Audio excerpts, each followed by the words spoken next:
Amara sat on her bed, her silk robe barely clinging to her shoulders. Mustafa stepped in, wiping his sweaty brow. "Madam, you called me?" She approached him slowly, her voice low. "Mustafa," she began, her eyes lingering on him. "Your pencil is what I need. I love the way it stands, its length, its size. It's everything I've been craving." Mustafa froze, his towel slipping slightly as he stared at her in disbelief. "Madam," he stammered, shifting uncomfortably. "This is not right. You are my Oga's wife." "I'll increase your salary," Amara interrupted, stepping closer, her eyes locking onto his with a determination that sent his protests scattering. "I don't care about right or wrong anymore. I need this. I need you." Mustafa backed away, shaking his head. "But madam, what if—" "No buts, Mustafa," she cut him off, her tone firm yet pleading.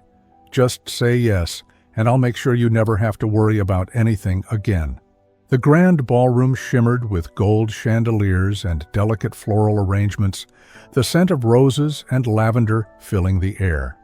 Amara stood at the center of it all, her pristine white gown hugging her figure as she smiled at the camera flashes.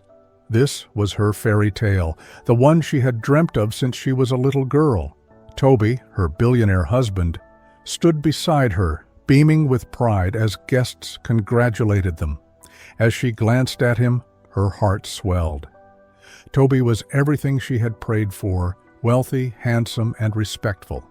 After years of heartbreaks with men who either cheated or broke her spirit, she had vowed never to settle for less. This time she had chosen stability over passion. Love could grow, she thought. Their honeymoon in Paris was luxurious, filled with expensive gifts, breathtaking sights, and romantic dinners. But when the doors closed and it was just the two of them, Amara began to notice cracks in the perfect picture. It started on their wedding night. She had waited, nerves tingling with anticipation, for Toby to claim her as his wife. But the moment was over as quickly as it began, leaving her feeling hollow. At first she brushed it off, blaming exhaustion, but as the days turned into weeks, the pattern became clear. Toby's small pencil left her yearning for something more. One night, unable to bear the silence anymore, she turned to him in bed. "Toby," she began, her voice shaky but resolute. He responded, not even looking up from his phone. "Don't you think we need to talk about us?" He finally looked at her, his brows slightly furrowed. "What do you mean?" She swallowed hard, her fingers nervously twisting the edge of the blanket. "I mean, intimacy. Don't you think it's important?" He sighed, setting his phone on the nightstand.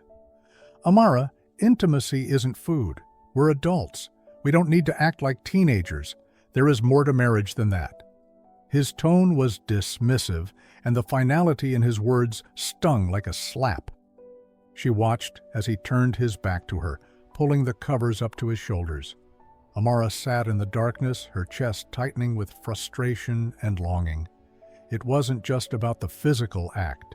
It was the connection, the vulnerability, the affirmation of love that she craved. But Toby didn't seem to understand, or worse, he didn't care. In the months that followed, she tried everything to reignite their passion. She cooked his favorite meals wearing nothing but an apron, hoping to spark a reaction. He barely looked up from his phone. She wore the sexiest lingerie she could find, standing in front of the mirror as he walked into the room. His only comment was, "Don't you feel cold?" Once she even slid her hands over his chest while he was working, pressing herself against him. "Not now, Amara," he said, without even glancing at her. Each rejection chipped away at her confidence, leaving her feeling invisible and unwanted. The nights became lonelier, the silence between them more oppressive. Then she noticed Mustafa.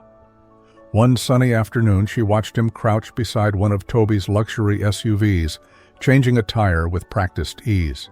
His shirt clung to his broad chest, soaked with sweat that glistened under the sunlight.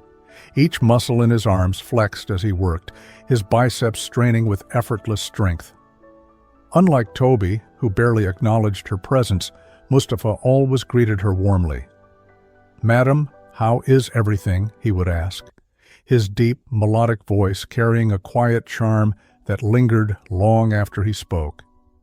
That day, Amara's gaze lingered a little too long.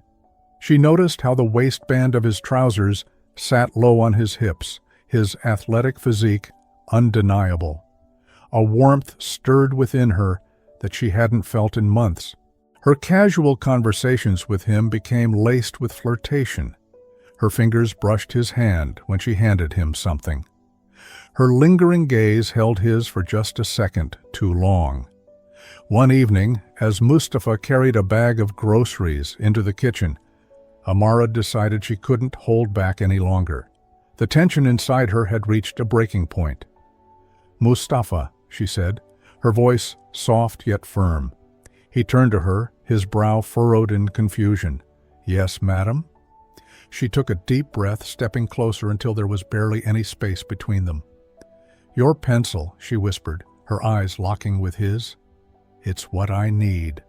Mustafa froze, his eyes widening in shock. "Madam, I don't understand." "I've seen it," she interrupted, her cheeks flushing. "That day in your bathroom? I saw it.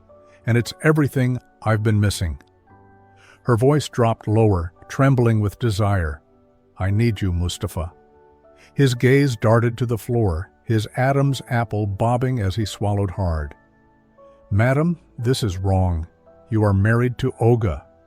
She stepped even closer, her hand brushing lightly against his chest. "No one will know. Toby doesn't care about me, but you can give me what I've been craving." "Madam, please," she pleaded, cutting him off, her fingers sliding down his chest, lingering near his waist. "You are the only one who can make me feel alive again."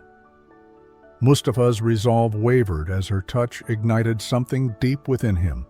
His breath quickened, his body betraying his hesitation. That night, when the house was quiet, Amara invited him into her room.